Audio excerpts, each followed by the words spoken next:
Meu querido irmão, meu prezado amigo, que a graça e a paz do Senhor Jesus Cristo seja com você e com a sua família. Em primeiro lugar, gostaria de agradecer você que tem acompanhado as nossas programações pelas redes sociais. Gostaria de pedir você que está chegando no nosso canal agora para que você se inscreva. Dessa forma, você está fortalecendo esse canal e permitindo que essa mensagem chegue a muito mais pessoas. Nós gostaríamos de, nessa semana, quando nós temos escolhido para fazer as nossas devocionais diárias, de falar sobre alguns encontros de pessoas com Jesus. Alguns personagens bíblicos que tiveram a oportunidade de ter um encontro com Jesus. O que o encontro de Jesus com essas pessoas pode nos ensinar hoje? Gostaria de falar com você hoje sobre o encontro de Jesus com Nicodemos. E esse encontro é relatado no Evangelho de João, capítulo 3, a partir do versículo 1. Eu vou ler apenas 2 versículos desse texto que diz assim: Porque Deus amou o mundo de tal maneira que deu o seu Filho unigênito, para que todo aquele que nele crê não pereça, mas tenha a vida eterna. Porquanto Deus enviou o seu Filho ao mundo, não para que julgasse o mundo, mas para que o mundo fosse salvo por ele. Quem nele crê não é julgado, mas o que não crê já está julgado, porquanto não creu no nome do unigênito Filho de Deus. João, capítulo 3, versículos 16 a 18. Esse texto fala sobre quem é Jesus, qual é a missão de Jesus, o que ele veio fazer aqui. A Bíblia diz que havia um homem, esse homem ele era um religioso, ele era um fariseu, era um doutor da lei, era alguém que se orgulhava de conhecer em profundidade as Sagradas Escrituras. Era alguém que entendia que todos os aspectos da lei moral ele guardava, da lei espiritual ele guardava.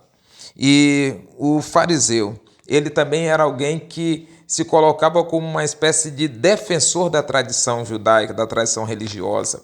Naquela época em que a cultura helenística, naquela época em que a cultura grega dominava praticamente todo o Império Romano, os fariseus se colocavam como aqueles que defendiam a sua tradição e a sua cultura. Por incrível que pareça, meus irmãos, esses fariseus que conheciam tão bem as Escrituras Sagradas, que diziam conhecer as profecias, eles não foram capazes de ver em Jesus o Messias. Eles não foram capazes de ver Jesus como Cristo, aquele que foi enviado da parte de Deus para salvar o mundo. E uma das coisas que a gente vai perceber também é que serão esses fariseus, aqueles que irão tramar contra Jesus, aqueles que irão entregar Jesus para matá-lo, ou seja, vão entregar Jesus para o Império Romano ceifar a vida dele. E aí eu quero pensar e refletir com vocês sobre algumas questões. Primeira coisa que eu queria que a gente refletisse é que todos os homens estão igualmente perdidos. Todos os homens e mulheres também. Ou seja, eu, você e qualquer outra pessoa nascemos perdidos.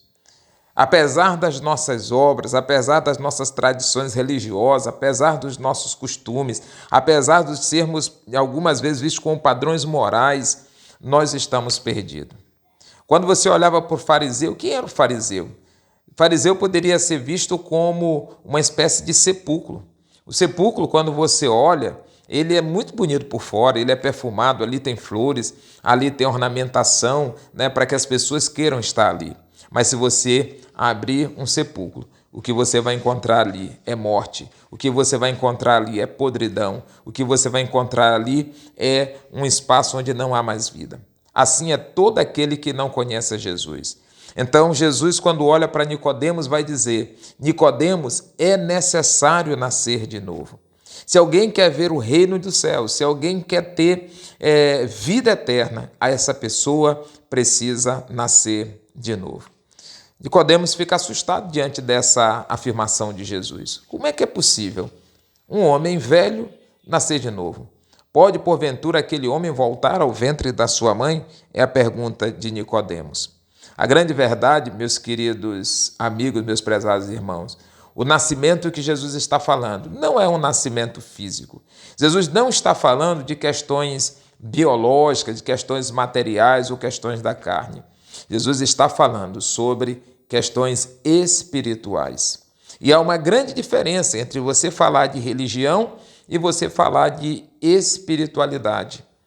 Jesus vai muitas vezes, porque é alguém que tem um relacionamento com Deus, porque é alguém que tem vida e que pode transmitir vida, Jesus vai se colocar contra essa tradição. Outra coisa interessante é que quando Jesus fala de nascer de novo, ele diz que nós precisamos nascer da água e do Espírito. Ou seja, qualquer um que nasça de novo, que precise nascer de novo, esse indivíduo precisa ter uma experiência com o Espírito Santo de Deus. Por fim, Jesus vai colocar aí para Nicodemos o seguinte: Nicodemos, eu tenho falado para você de coisas da terra, você não tem entendido. Imagine se eu for falar para você de questões espirituais, é mesmo que você não vai entender. Talvez você, como Nicodemos, tenha dificuldade de entender as questões espirituais. Sabe qual é o caminho, meu amigo, meu irmão? É uma experiência pessoal com a pessoa de Jesus. Só Ele pode dar a você nova vida. Eu gostaria de orar com você, pedindo a Deus para que o seu relacionamento com Deus possa se aperfeiçoar de tal forma que produza vida em você. Amado Deus e Pai, nós queremos nesse dia agradecer pela oportunidade de aprender um pouco mais dessa experiência com Cristo, Pai. Ó Pai, que nós possamos olhar para Jesus e ver em Jesus vida, que nós possamos olhar para Jesus, possamos ver nele, certo, a salvação, Pai. E que nós não possamos fazer como Nicodemos, que estando diante de Jesus não conseguiu perceber que ele era muito mais do que um mestre, do que um sábio, que Jesus era o próprio Filho de Deus que se fez carne e habitou entre nós. Abençoa, Senhor, as nossas vidas, perdoa os nossos pecados, em nome de Jesus. Amém. Que Deus o abençoe.